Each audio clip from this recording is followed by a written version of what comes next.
Pangalawang Tesalonica 2 verse 3-4. Huwag kayong magpapadaya kaninuman sa anumang paraan. Hindi darating ang araw ng Panginoon hanggat di pa nagaganap ang huling paghihibagsik laban sa Diyos at ang paglitaw ng suwail na itinakda sa kapahamakan. Itataas niya ang kanyang sarili at kakalabanin ang lahat ng kinikilalang Diyos at sinasamba ng mga tao.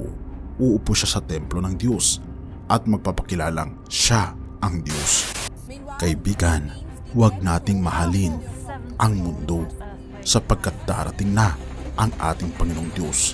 Mangyayari na ang tinatawag na rapture o ang pangalawang pagparito ng ating Panginoong Diyos. The Philippines, they are reeling from the devastation of Super Typhoon Rai, the monster storm hitting with the strength of a category. To a tropical storm and has maintained its strength. Nasasabi at nababanggit sa banal na kasulatan, mga kaibigan, na magkakaroon muna ng pagsala bago dumating ang ating Panginoon. Marami ang mawawala sa huling kapanahunan. Marami ang tatalikod sa kanilang pananampalataya. Ang ating mundo ay tumatalikod palayo sa ating Panginoon at ang kasalanan ang nagiging standard ng ating mundo. Ang mundo ay sineselebrate niya ang mga sinful practices, ang mga makasalanang mga gawa, at inihahayag niya ito sa madla, lalong higit sa ating Panginoong Diyos, na parabagang sinasadya pa nila na ipakita sa ating Panginoon habang tayo ipapalapit sa oras ng pagdating ng ating Panginoong Diyos. Lalong tumitindi ang mga kasalanan sa ating lipunan. Dumadami ang mga tukso, ay lalong tumitindi ang mga kasalanan ng lahat ng mga tao ay naihahayag. Sobrang makasalanan ng ating mundo, mga kaibigan. Ngunit ito ang good news, that as sin abounds, grace abounds. Na habang ang mundo ay nagkakasala at tumitindi ang pagkakasala ng mga tao, mas matindi pa rin ang grasya ng ating Panginoon kung atin lamang tatalikuran ang ating mga kasalanan at tayo magpapasakop sa ating Panginoon. Hihilingin natin ng kapatawaran ang ating makasalanan, ay walang dudang papatawarin ng ating Panginoong Diyos. Kahit na tayo, mga kaibigan, ay nasa mundong ito, ngunit tayo ay hindi para sa mundo. Dahil ang mundong ito ay mawawala. Ang mundong ito ay lilipulin ng ating Panginoon sa pamamagitan ng apoy at asupre. Mga kaibigan ko, huwag nating patigasin ang ating mga puso. Ialay natin ang ating buong affection, ang ating buong puso sa mga makalangit na mga bagay. Colossians 3 verse 1-3. Yamang binuhay kayong muli na kasama ni Kristo. Ituon ninyo ang inyong pag-iisip sa mga bagay na nasa langit, na kinaroroonan ni Kristo na nakaupo sa kanan ng Diyos. Ang mga bagay na panlangit ang isaisip ninyo, hindi ang mga bagay na panlupa, sapagkat namatay na kayo at ang inyong buhay ay nakatago sa Diyos kasama ni Kristo. Napakaliwanag na ang ating Panginoon ay ipinapaintindi niya sa atin na tayo ay hindi tagalupa, kundi tayo ay tagalangit, kaibigan. Kaya naman ipinag-uutos ng ating Panginoon sa atin na ituon natin ang ating mga pag-iisip sa mga bagay na nasa langit. Paano ba natin ituon ang ating mga utak sa langit? Simple lang, tayo, mga kaibigan, ay tumingin sa ating Panginoong Hesukristo, sapagkat tayo'y namatay na sa ating mga kasalanan, ngunit tayo'y binuhay sa pamamagitan ng ating Panginoong Diyos, na inalay niya ang kanyang buhay sa atin upang tayo magkaroon ng pagkakataon ng pangalawang chance na mamuhay ng buhay na walang hanggan.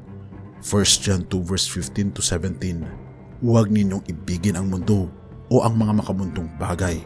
Ang umiibig sa mga ito ay hindi umiibig sa Ama, sapagkat ang lahat ng kamunduhan, ang masasamang hilig ng laman, ang pagnanasa sa mga nakikita ng mata, at ang anumang pagmamayabang sa buhay ay hindi nagmumula sa Ama, kundi sa mundo. Ang mundo at lahat ng bagay dito na hinahangad ng tao ay mawawala, ngunit ang taong sumusunod sa kalooban ng Diyos ay mabubuhay magpakailanman.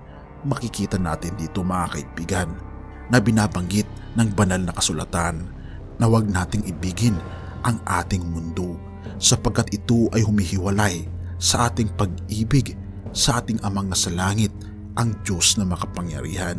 Ito ang binabanggit ni Apostol Juan sa kanyang libro, na katulad din ng binabanggit mga kaibigan ng ating Panginoong Hesus sa Mateo 6 verse 24. Walang taong makapaglilingkod ng sabay sa dalawang amo, sapagkat kapupuotan niya ang isa at iibigin ang ikalawa, o kaya magiging tapat siya sa isa at hahamakin ang ikalawa. Ganoon din naman, hindi kayo makapaglilingkod ng sabay sa Diyos at sa kayamanan.